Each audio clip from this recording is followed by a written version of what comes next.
I'll do anything to get a job in TV. It's a phrase we've all heard, and maybe some of us have used, but taking a headbutt to the face? For most of us, that would be a step too far, but for my guest this week, it was the starting point for an amazing career in the business.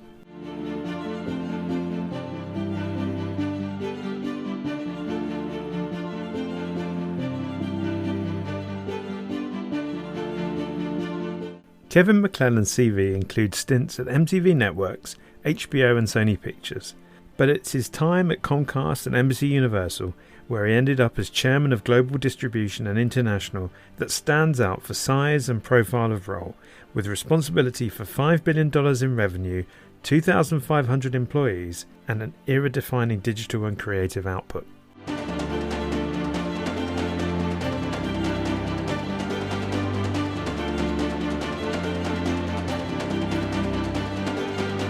We talked about his early days at MTV, Nickelodeon and HBO, riding the wave of explosive growth in TV in Europe in the late 90s and early 2000s, the empowering corporate culture and leadership at Comcast, and why the power of the Sky brand was an unmissable opportunity.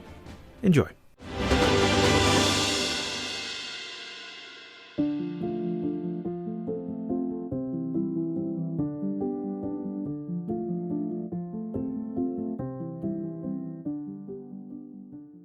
Hi, Kevin. Welcome to the pod. Hi, Danny. How are you? I'm good, thank you. Very pleased to have you on board. I always like to start with a fun question. And so that question to you is this. If you could acquire any television network that you worked at in the past, which one would it be and why? So anyone that I worked at in the past, I would say probably HBO. Just because the programming has always been, I mean, it's an easy answer. It sort of feels like the common answer, right? You probably have a lot of people in entertainment that would answer that. But I was there in the early 90s. I was there for about 9 years in the 90s. And that was just such an exciting time for HBO. And you felt it everywhere you went in that network. And so if I could acquire any one of them, it would be that one. I think that brand is iconic. I think the people there were very much the creative heart of the industry at the time. So that would be the network I'd acquire. Okay, sounds good. And you never know, given the maelstrom in the TV business, it might even be possible in the not too distant. It's very possible it's going to be up for sale, yes. I read that growing up in Brooklyn, your parents wanted you to work for the local phone company. So what got you excited and interested about the TV business and took you in a different path? Although you did end up working for a phone company in a funny sort of way. Yeah, I did. Yeah. I worked for utility. It's probably how it happened. Well, first I should say my sisters and brothers get mad when I say that about my parents, but it was true. When I was graduating high school, they didn't really, I am the youngest of 8 kids, and I kind of grew up in a very blue collar neighborhood in New York City. My father installed phones. My mother was a secretary. And none of my brothers and sisters went to college. They all came out and got jobs with unions. So whether it be the phone company, the police force, the fire company, whatever it might be, firemen, the whole neighborhood sort of did that. And so when I was graduating high school, they just wanted me to take a job with a union. And I was lucky because I had siblings that were very supportive of me. And I had done well in school. So I'd gone to about the best school you could go to in Brooklyn at the time, in a high school, and I'd done well. And the counselors there were really telling me I should go to college.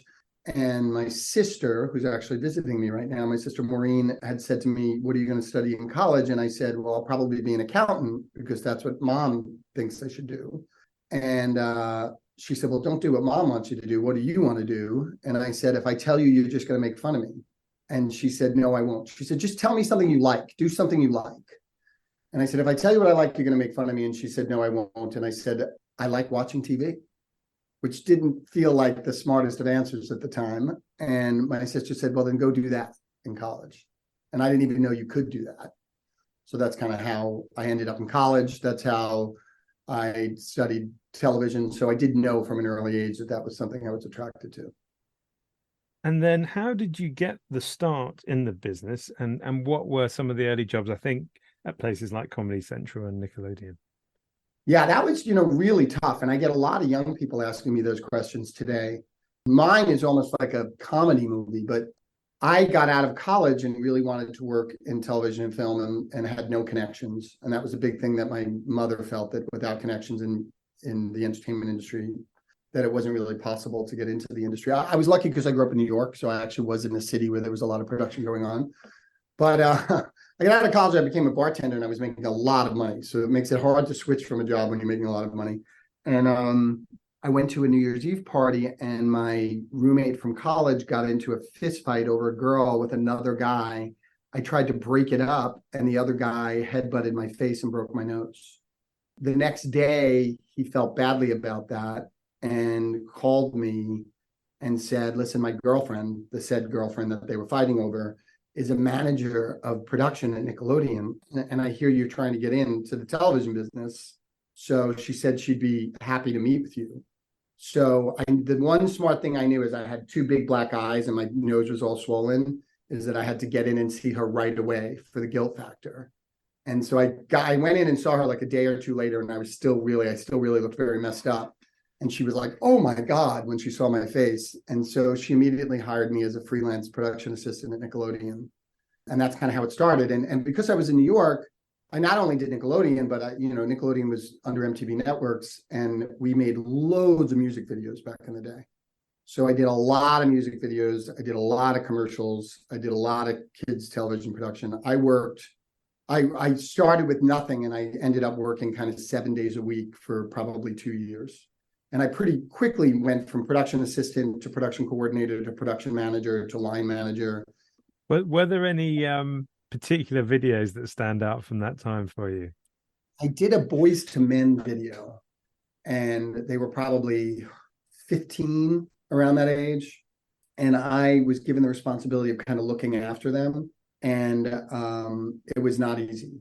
These guys wanted to get out to the clubs. They wanted to meet women. And so like I would be driving them in a van, and I'd stop at a stop, like they literally would open the door and jump out and try and get away from me in Manhattan. Those 3 days of chasing a bunch of 15-year-old kids around who'd never been to New York was probably the toughest one I have. I can imagine. So they sound more like Boys to Boys at that stage, but I guess they evolved. And then you went on to work for HBO in New York. And then we often think of HBO as the definitive US cable channel and quintessential chronicler of the American experience. But part of what you ended up doing at HBO was being director of programming for HBO International. And ultimately that role took you to Prague. So how did you find being at HBO, but being part of International and then moving to Prague and being in the vanguard of the wave of American culture and American channels moving into the rest of the world? HBO was by far the most exciting experience of my career. Talk about peaking early. But I had a lot of great experiences in my life in entertainment, but that one, because I was so young and it was such a moment, such a vanguard moment in television and in American television. And that was the place to be. 42nd and 6th in Manhattan at the HBO building was where everything was happening. We had a CEO named Michael Fuchs who was just on fire. And it was so driven by creatives.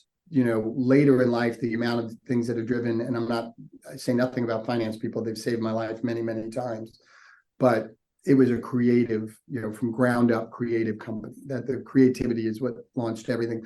Ironically, because really initially it was just movies that you bought from third parties and scheduled, and my first job there was in the scheduling department. I was scheduling the breaks in between the movies.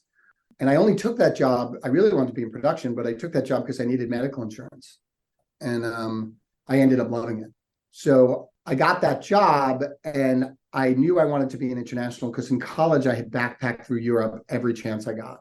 And so when they started to launch internationally, I immediately ran down to the president of International and started bugging him. And here I am, this very low-level kid who wouldn't leave his assistant or him alone. And I would send him notes and letters. I would leave letters for him. I would do all this stuff. And the problem was they first launched in Latin America and in Asia, and they were in Venezuela, they were in Caracas, and they were in Singapore. And I'm gay, and it was illegal to be gay in those countries.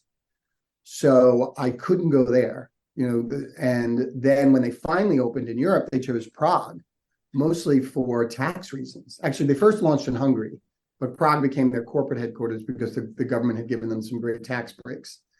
And so then I was all over them about Prague because I knew that was a place I could go and live. And I was with my current husband at the time, and I wanted us to go as a couple.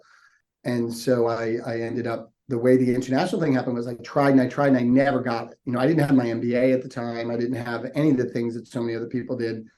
I had one job as director of programming that I went for, and I made it to the final 3. And that was like a 5-month process of interviews, presentations, everything you could imagine. And I didn't get it. And I went home and I literally cried. It's the only time that ever happened to me. I sat in my bed and I cried. I was so devastated. And the guy that got it was such a nice guy, Rob Hayes. He ended up with a big career in the industry too. He's still in the industry. And he got it. And the problem was he was one of the nicest people I knew. So I couldn't even dislike him. It was so annoying. You want to be mad at the person that got it, but he was just a really great guy. And he got it. But luckily for me, he'd fallen in love with this girl named Gina. And 6 months later, he quit because he was missing her too much. She was in New York. So he went to Prague and he quit. And I had been so active I was faxing the Prague office regularly at this point, like maybe every 2 weeks with a letter saying if there's anything I can do. And so I think they were just so desperate that I got a call from a guy named Jim Buklarowicz, who was running HBO programming at the time in Europe. And he just said, if you can be here in 2 weeks, the job is yours. So persistence paid off. And so that was great. That was a huge bump up for me. I went from scheduling movies to buying movies, scheduling them, running on-air promotion, doing all the scheduling and the acquisitions. You know how difficult that is. And we had several studio partners. So I got thrown in, feet first into the fire. And that was a great experience for me. I learned a lot. And then a move, I guess, to one of the shareholders in Sony Pictures over to London and working on the Sony channels business in Europe at the time as a movie studio. Perhaps a different dynamic. Yeah, very different. And what I would say is I love the people that I work with, including yourself, Danny, at Sony. I did not love the corporate experience, I would say, of that particular job because there were so many layers. I was in London. They had to go through the London layer, and then they had to go through the LA layer. And then, frankly, they had to go through the Japan layer, And so things took a really long time. And when you're working 20-hour days, that can get frustrating, when your project just takes way longer than it should. Also, I realized then that when you work for a company like that, we were a licensing company that was launching channels to try and make more money licensing our product to them, right? We were not launching them because like HBO, which was fully about being a channel, right? It was another route to revenue. And I think sometimes some of the affiliates called them vanity channels at the time, which was sort of offensive because I was working so hard on them. But in hindsight, maybe there was a little bit of that. So licensing always drove. And so when you're not the licensing person, you're sort of you're in the back seat of the car. And that was a hard thing for a type A person like me. So I ended up moving on from that role.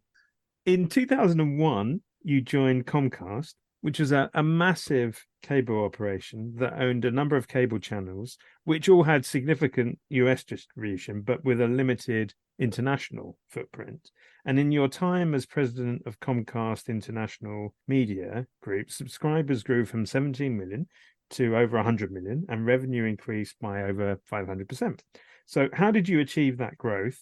And how did Comcast evolve over that decade, which obviously culminated in the acquisition of NBC Universal from GE? So it's quite a big change and evolution of that business in that period. Yeah, definitely. It was such a great experience. I had only done work for media companies in London, in New York, and in LA. And when I went to Philly, it was a whole different atmosphere. Honestly, it reminded me of when I used to go to work with my dad at AT&T.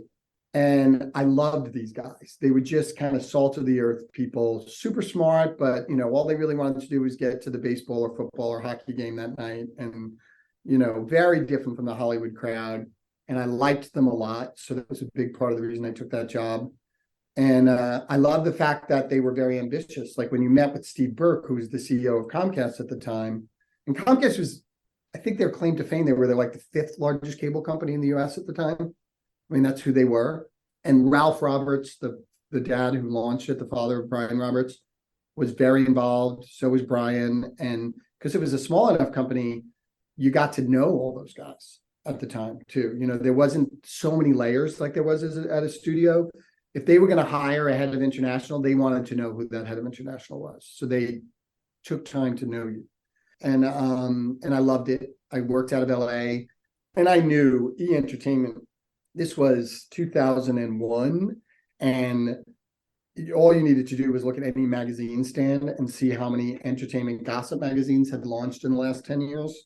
And I would go to all of the affiliates who I knew so well in Europe. I started with Europe, and I would pitch the channel, and I would buy at the airport all of the local magazines, whether it be Italy or Germany or blah, blah, blah. And I had this big move I would do at the end of my presentation where I would slide all the magazines down the table and say, why isn't there a channel doing this? That's the question. Not why should you carry it? Why aren't you doing it? It's obvious that there's a huge demand for this. And I think within 3 years, we added 70 million subs, something like that. It was just huge. So we started with E because that was the easiest sell. And then we added all the others. I had a small team, probably 50 people. It was a great experience. And that was a really fun, tight team. And we moved very quickly. And part of it, Danny, was timing. People were still adding channels then. So, it wasn't just genius in any way. It was also just, we were in the right place at the right time at the brand that was known in the US, and people were adding channels that were US known brands. Comcast is the most fascinating company in so many ways. But the reality was Ralph Roberts, who had built the company, and he was very open about this, was he felt the one thing that he didn't do was go international. Like the thing that he was disappointed about. And he had got, at that point, he was in his 80s. And so he wasn't going to be the guy out there doing the charge on international. So his son, Brian Roberts is one of the most ethical, smartest, logical, grounded people. He's nothing like the Hollywood studio executives that I work with, which, by the way, I'm more like the Hollywood studio executives that I work with, but Brian is not. He's never driven by what's on the cover of Variety or Hollywood Reporter. He's only driven by what's logical. He is, a methodical, well thought out operator.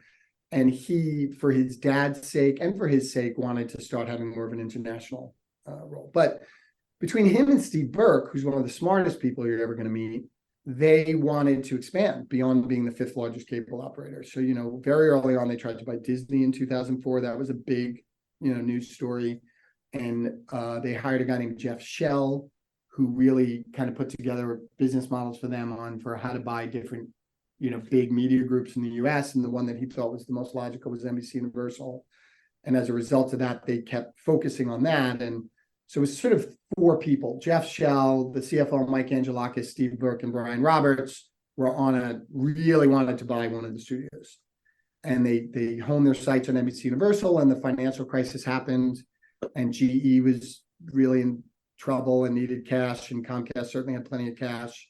And so they did that. And so the company transformed massively. But the best thing that Comcast is good at is integration, because they're really good operators. They're very good at integrating companies. And so when they acquired NBC Universal, everybody compared it to the AOL Time Warner thing and said, this is going to be a disaster. Like, you can't own both distribution and content. But they very wisely chose not to try and run a combined business. They basically said to Steve Burke, you're going to leave Comcast. Steve had come from the entertainment industry at ABC and Disney, and you're going to go be the CEO, and you're going to have autonomy. And the way they approached it was, we're looking to create sort of not a synergy, but a symphony. So the two, when they play together, you should understand but we're not going to force them to work together. So they just did a great job of integrating the companies, and the transition was massive, particularly the NBC Universal one. Whenever you're bringing two big companies together, there is a lot of fear, a lot of anxiety. They're very highly paid executives. All of you are not going to be around at the end of this merger. And so that was a tense time, but I don't think they could have handled it any better than they did. They did a really beautiful job. And I think even the people that left would say the same thing.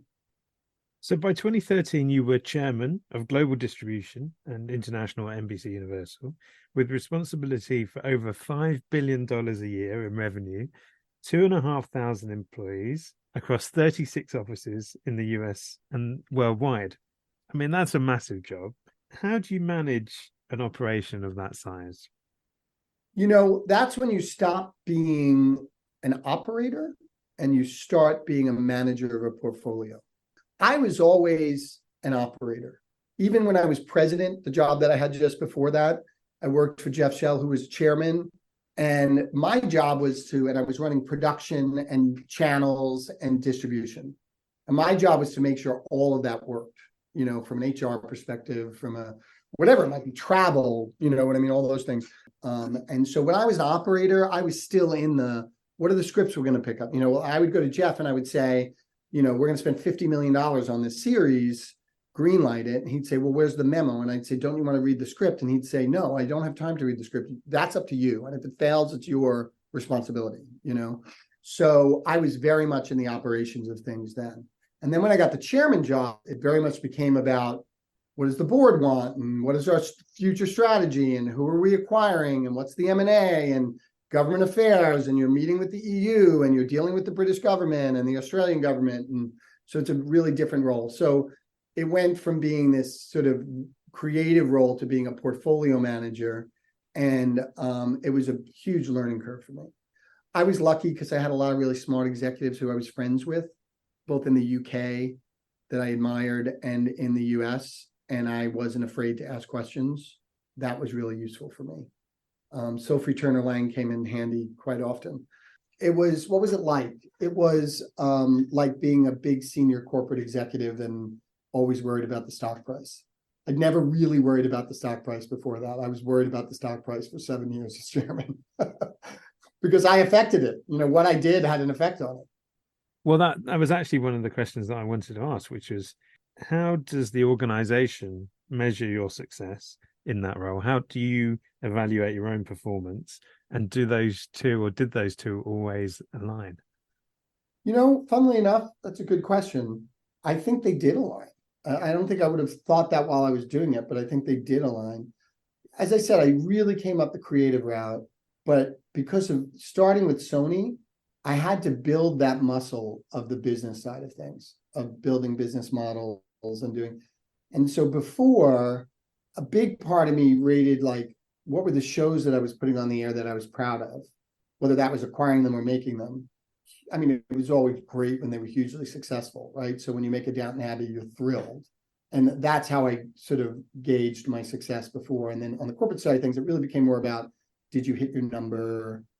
Were you ethical in doing so? Were you, Comcast, more than any Hollywood group I worked for, was very much about ethics. They really, and also what I did love about working at Comcast was, Brian Roberts once said this to me. He said, if you leave and the other side of the table is bleeding, you didn't win, right? You want to leave with as much as you can get, but you want to keep that other company alive. They're your customers. You want as many customers as possible. And so you don't really want to take everything out of them, which was not the behavior of many other companies I'd worked for. So it was kind of nice to have that. One of the things about working there, and what was, I don't know that the chairmanship job at another studio would have been as appealing, is that it was it's a public company, but it's a family started and run public company. So they had a really view of the long term of things. So I really enjoyed it because it worked that other muscle. I came into it with enough experience on the business side to be able to handle it all. And I was working for the right people. In 2018, Comcast outbid Disney to acquire the Sky broadcasting operation.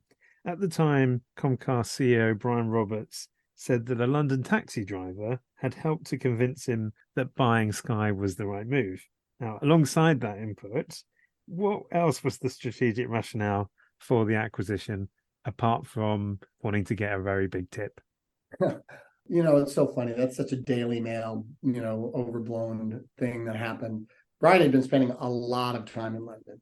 I was introducing them to just about everybody in London that were media executives. We spent a lot of time with private little dinners with many CEOs. So it was certainly not a taxi driver. They were very focused on expanding internationally, and they were really good at M&A, like I said, so the likelihood was they were going to buy a big business. And if you're looking at Europe, they could have bought more cable, I suppose, and gone into Liberty Media or something like that. But they were looking to expand the entertainment business. By then, Comcast and NBC were sort of hitting on all cylinders, driving on all cylinders. They had done really well. They proved that they'd done really well. They'd increased the value for investors massively by combining the two companies. And they wanted to do more of that. And so there's only a handful of companies that are going to have any kind of scale. They're not the type of company that goes in and does a bunch of $100 million deals. If you look at the history of Comcast, every sort of 5 or 6 or 7 years, there's a $30-40 billion deal, right? That happens. And then they integrate it and they move on. And that was sort of part of the strategy. They had tried to buy AT&T Cable in the US a couple of years before, and it was stopped by the government. So now they decided that they're not going to be allowed to get that much bigger in the US. So they're going to focus on international. And, Danny, I was the one putting those lists of companies together for them. Here's who you should look at, and this is what you should do. And Sky had to be at, the top of one of those lists. It just had to be when you looked at all the companies. So I just want to put aside that a taxi driver, I think Brian said that to be charming, but in reality, he had done a lot of work looking at companies. And the rationale was, if you're going to be a successful business in streaming, you're going to have a global presence, right? And even though we had 2,500 employees, they were distributing movies into theaters. They were selling content into third parties. And a certain percentages, maybe 600 or 800 of them were channels people around the world, which were a little bit more usable for streaming services. Those executives were a little bit more in the space, but not totally. And so one of the thoughts was, if we had a much bigger international presence, because the models for streaming don't work unless you've got a huge number of subscribers. And in order to do that, you have to be global. So that was a big part of the rationale, that just having a much bigger global footprint. Given that Disney were buying the Fox assets and that Sky was affiliated or part of that, did you ever think to yourselves that you were really in the box seat, or did you think of yourselves as an outsider to secure the Sky I definitely thought we were an outsider, and I will say most of the senior executives did. The one who was really much more optimistic was Brian. I would say almost all the other senior executives at the company believed that because Rupert wanted it to go to Disney, Disney wanted it to go to Disney, that it was going to go to Disney. So I think Brian was really the one that was the most optimistic about us getting it. I think I had placed our chances at about 20%, maybe 6 months before the acquisition happened. I had verbally said that to a couple of people. And Brian really kept us all moving. I would say what happened there was the management team of Sky seemed to come down on our side. I felt like I don't know this for sure, but when we would meet with them and we would talk about how it would be done, Comcast and Sky as a platform spoke the same language. They were very comfortable with the Comcast executives. They all talked about nodes and satellites, and they spoke a similar language, which was Greek, to the Disney people. You know what I mean? And I think that influenced things. Obviously, you make a bigger bid, but there was something about the combination of the two companies that seemed comfortable for everyone. And it's rumored that Sky Deutschland is up for sale, and maybe even Sky Italia. So how do you evaluate the acquisition, and do you get a sense, as an outsider now, but still, that it perhaps hasn't ended up being quite the outcome that Comcast would have wanted? Well, first of all, I don't know about Sky Italy and Sky Germany because I've been at it for a while, so I'm not really sure what the plan is on those businesses. I think what I would say is, just because of my years in international, to this day, the strongest pay TV brand I've ever known was Sky in any country I went to. It wasn't Foxtel or Globo or any of the other ones that you come across, Televisa, but whatever, it was Sky. And part of that was just what a brilliant marketing company Sky was and is in terms of how they sell. I worked at HBO, which kind of started the subscription service business and had great campaigns like Simply the Best and all those things. Sky took a lot from HBO and then made it better, right, in their marketing campaigns. And so their brand is so valuable. So if you're going to get in that game, having the Sky brand behind you is a pretty big leg up. And so I think ultimately, even though They acquired the business just before COVID. So can you imagine trying to do that integration between Philly and, I started the integration before I left pretty heavily, but they had a lot more to go after I left. And they had to do that through a COVID period. If I were Brian, I wouldn't look back and regret that acquisition, because you still have probably one of the best brands in the business, and certainly in Europe, the strongest pay TV brand in the business. So if it was me, I wouldn't feel negative about it. As part of your remit at NBC Universal, you were responsible for digital strategy and operations outside the US, developing, launching, operating, I think, over 20 streaming services. And I think you were quoted as saying, "I see technology as the great instigator of media. It's the pebble disturbing the surface of the pond." Technology has transformed the entertainment business, but it's also been a big disruptor. And I guess the question is, has it turned linear dollars into digital pennies for both the traditional media companies and the talent behind all of these great pieces of creative output that has led to perhaps some of the strike dynamics where people in the creative business feel that what they had is no longer there and what's replaced it isn't as good, and in some ways digital is to blame? Yes, it's turned linear dollars into digital dimes. I think it was Jeff Zucker who first said that. And at the time, he was quite the visionary, because I don't think a lot of other people were feeling that way. They saw digital as being nothing but opportunity. Jeff called it early.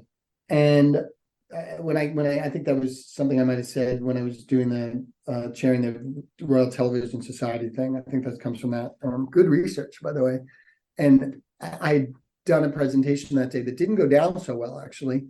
That was all about the fact that we were kind of looking at a very difficult future, and it sort of went away from the optimism around digital and towards a negative about digital.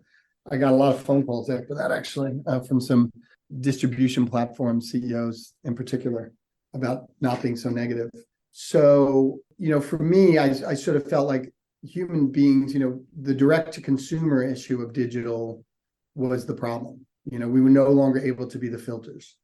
We were not the aggregator any longer, and the consumer was able to choose what they wanted. And they were always going to choose what was free and what was easy and what didn't have ads and what, that was obvious. And those were all of our revenue streams. The things they didn't want were what were driving our revenue streams.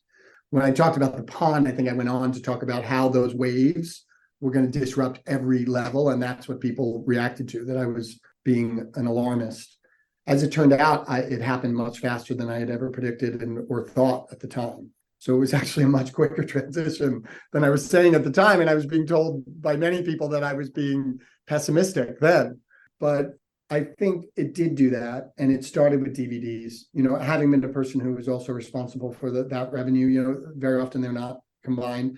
I saw that fall happening way sooner than if you were just licensing movies or you were running television channels. Or the fall of the DVD revenue was staggering.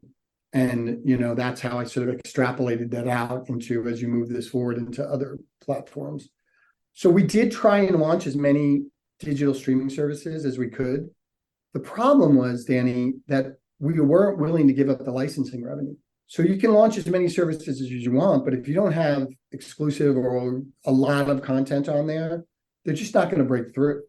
And so it was a dance all along. Like, how bad is this going to get? When you're sitting in the boardroom and, how bad is this going to get? And what's the impact going to be? And do I try and be a first mover? Do I continue to suck out as much as I can from licensing? Disney chose to kind of go exclusively in streaming and move all their content. And do you want to be that person? And do you want to be the fourth streaming service? Do you want to, what I mean? What do you do differently? It was really difficult at the time. I didn't have any brilliant foresight into what the right answer there was. And beyond Netflix, let's just think about it. Who were the first movers? Who really did get it right? And when you're the total disruptor, and you don't have to worry about an existing revenue stream, which they didn't. Their revenue stream was dying to begin with at the time they were sending DVDs out. So they were forced to do something dramatic. The rest of us were making loads of money, and there's not that motivation to do something dramatic. So when you're a publicly traded company and you're being judged by stock price, it's very difficult to renovate the bus at 60 miles an hour. And so Netflix got it right. And what they did right, what Ted and Reed did correctly, is they just kept focusing on that sub count, right? And they got it out there as quickly as possible before the rest of us could disrupt them. When they did their first deal with me, I couldn't believe the money they were paying for the shows they were paying it for. And I left that first meeting with Ted Sarandos thinking he's either the smartest or the stupidest person I've ever met. And I think he's proven it was the former of those two. But yeah. So does all of that, to some extent, call into question the long-term plan around Peacock? Because Peacock is in catch-up mode. It is due to lose something like $3 billion this year based on the results that came out this week. Is it sustainable to continue to push that service alongside all the other studio-owned services, alongside services that are owned by businesses generating fortunes from either consumer electronics like Apple or from retail like Amazon? Is it sustainable? No, I'm not there anymore, so it's kind of hard for me to say what's going on the inside. I can tell you I knew a lot about it when they were launching it, right? I was very much in that discussion.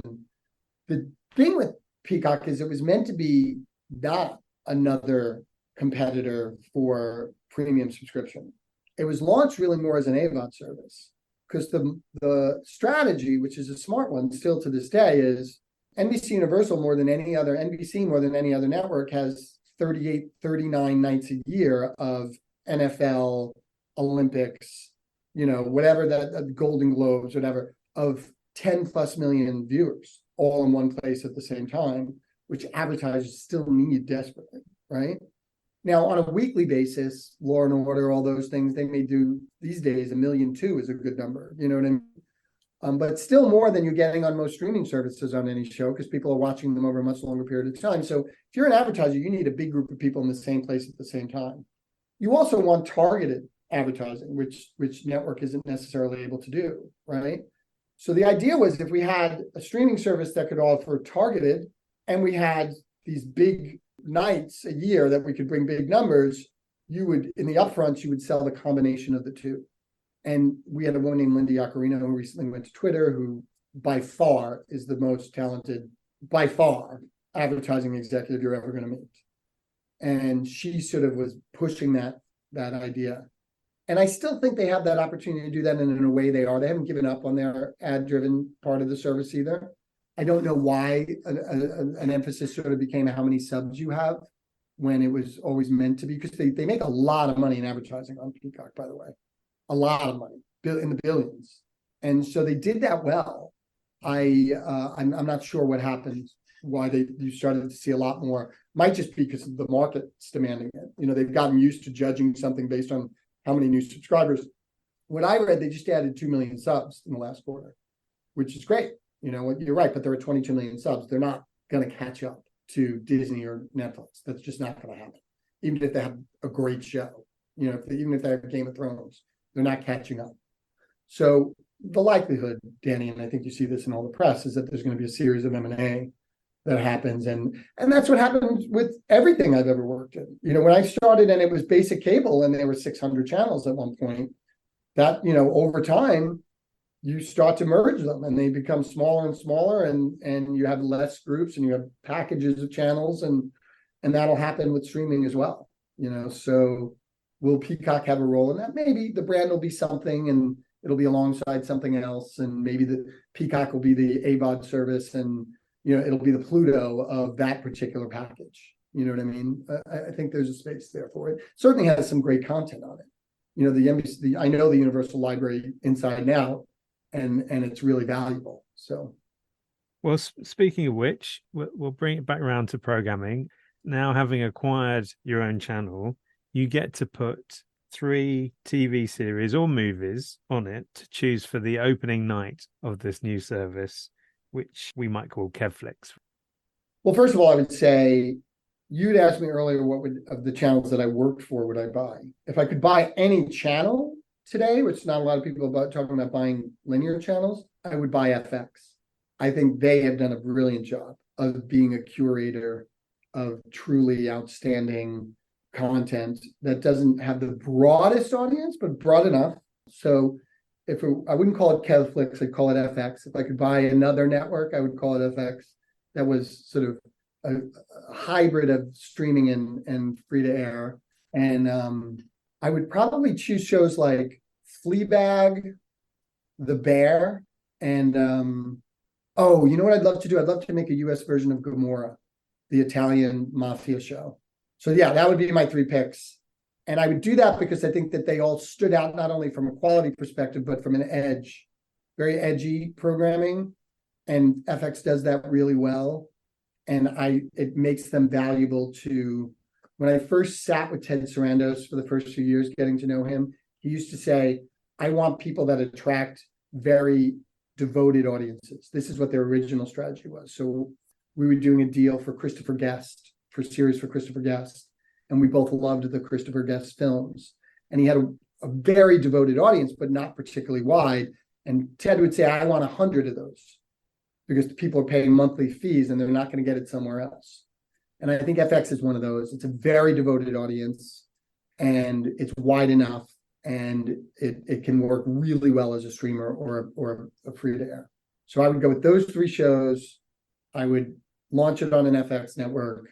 That may be for sale soon too. So from what I'm reading in the press, I'm going to call Bob and see if I can write a check. Very good. Well, Kevin, thanks for being a guest on the podcast and sharing memories from a fantastic career.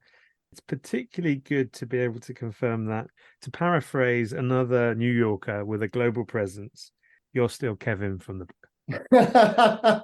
Yeah, that's a great line. Yeah. So yeah, Brooklyn is in my soul. That's for sure. Thanks, Danny.